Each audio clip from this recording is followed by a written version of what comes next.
Yan, ang ganda sa ang ganda sa view. Okay, 'di ba? O, pan-display. Alright, next one. Dito na tayo kay Sir Andre Hans. I think ito na yung yung from Beyond the Line store, no? Beyond the Line. So ayun, buksan na natin. Tumolva LG, bakit Tumolva JT? Tumolva LJ.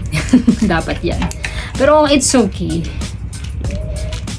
JT, ginawang Jason Tatum na yung pangalan ko. Char. Ito na lang.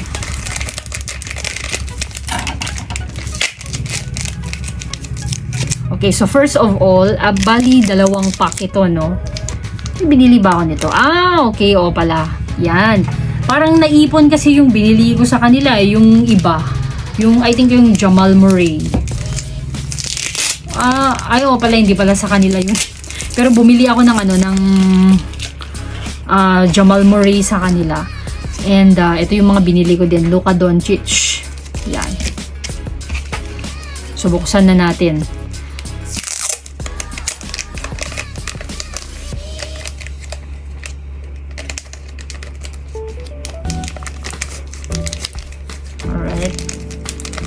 Pati yung mga sleeves na ganito parang tinatabi ko kasi ayoko namang masira.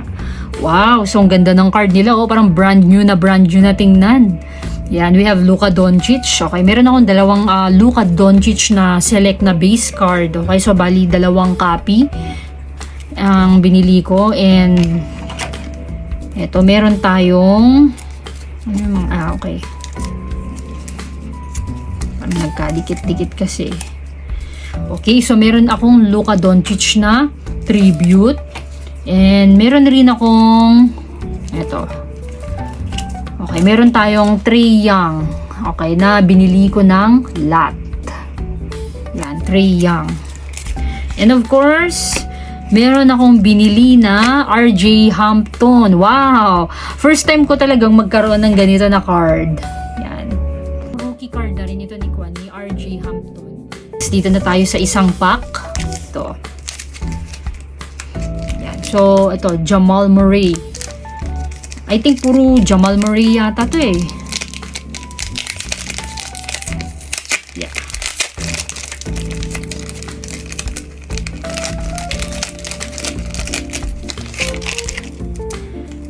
Yan.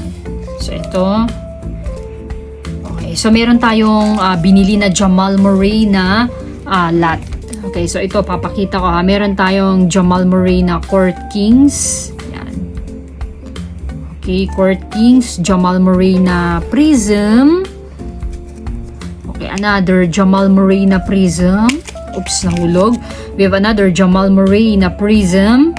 Okay, meron tayong Chronicles na Jamal Murray.